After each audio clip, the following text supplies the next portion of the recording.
How's it going, everybody? This is Brandon, also known as Mothman. On behalf of Run It Back, I'm here with Derek. 100 Thieves coming off a huge win against Cloud9 in the NA LCQ.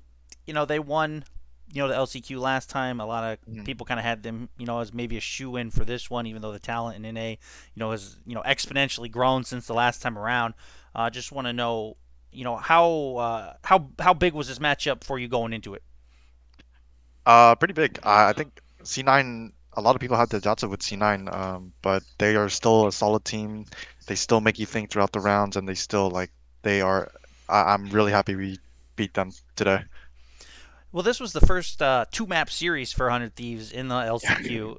How did you feel the pacing of this match went compared to the three-map games against Mhm. NRG, FaZe, and Sentinels?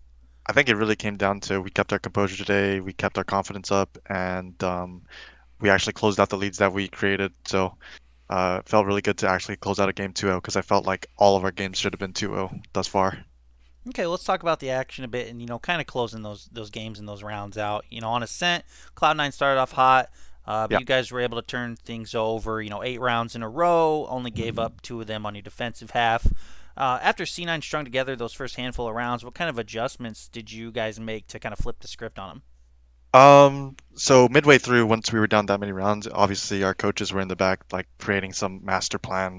We took a little time out and we just realized we needed to slow down, default a little bit, work the map. We noticed that they were starting to turtle into the sides a lot. So we took advantage of that and really opened up mid and just work with the space that they gave us because they did give us a lot of space and we realized that afterwards and then that's when we started running with it.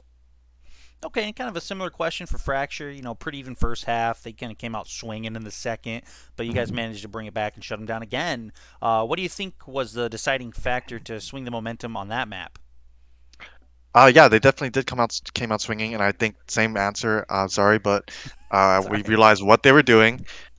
Me and Peter or Asuna went A main on defense, and we just started fighting them. We were bullying anyone who was A main, and that really I feel like ruined their game plan because they had A main for the first few rounds, but once me and Peter got there, we just took control of it, and that gave our teammates the confidence to take control of the rest of the map. So Okay, well, one of the talks of the tournament has kind of been your clutch statistics. yeah, In this bout against Cloud9, it looks like there was just one v one victory. It's kind of the only thing uh, of note in that department. yeah. Not many clutch victories across the board for either team in this one. So, Mhm. did it feel kind of relieving to not have to rely on those types of scenarios to win rounds? Yeah, it definitely is a lot of pressure, especially when the stat is that high, and I'm like, wow, I will say the stats are padded, guys, because usually a lot of them are 2v2s that end up being 1v1s. So I mean, I'm grateful for all the clutch gods and yeah, but shout out to my teams, because they set me up for that.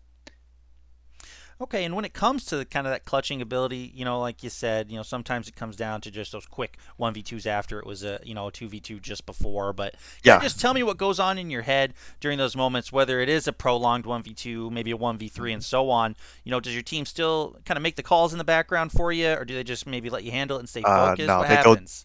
they go dead silent and they trust me to win out. And at the end of the day, I feel like I'm put in that position a lot, so I kind of know what the other player's thinking throughout the round. And yeah, it comes down to confidence and just trust in your sense, in your game sense. Okay, and with a lot of those kind of moments in the tournament, I have to ask, is there one kind of clutch that stands out above all else that maybe you're most proud of or thought was maybe most impossible but still pulled off during the LCQ so far? Uh, it would probably have to be my Hall's flank against Sentinels on Breeze, where I killed four. Um, Although I feel like I shouldn't have gotten it because Zelzis could have stuck the bomb, I'm pretty surprised that I did run away with that round. So that one probably sticks out to me the most. Okay. Well, up next, FaZe Clan, a rematch. They got the better Yeah. of you last time. Mhm. What do you expect from them? Do you think maybe they'll come up with the same game plan and you guys try to counter it, or how do you Yeah. see that rematch going? Um, FaZe is just that team that just always has confidence. Whether they're down, whether they're up, they always are confident. So we just have to deal with that. We have to remain composed, and we got to be hitting shots and like putting them down from the start. So that way they hesitate a little bit, and that's where they really struggle is when they start hesitating. Okay, well, a lot of your friends on FaZe Clan, does it feel, Yeah. sweet to kind of beat them, or is it more of a bittersweet moment, maybe sending them packing from the tournament? Listen, they've beat me enough, so I need to get my win, and we'll be even. So they beat me a little bit too much. Awesome. Well, congratulations on the win against Cloud9. Good luck against Thank FaZe you. Clan. Thank you so much for taking the time to talk with me. Appreciate it. Take Have a care. good one, Brennan.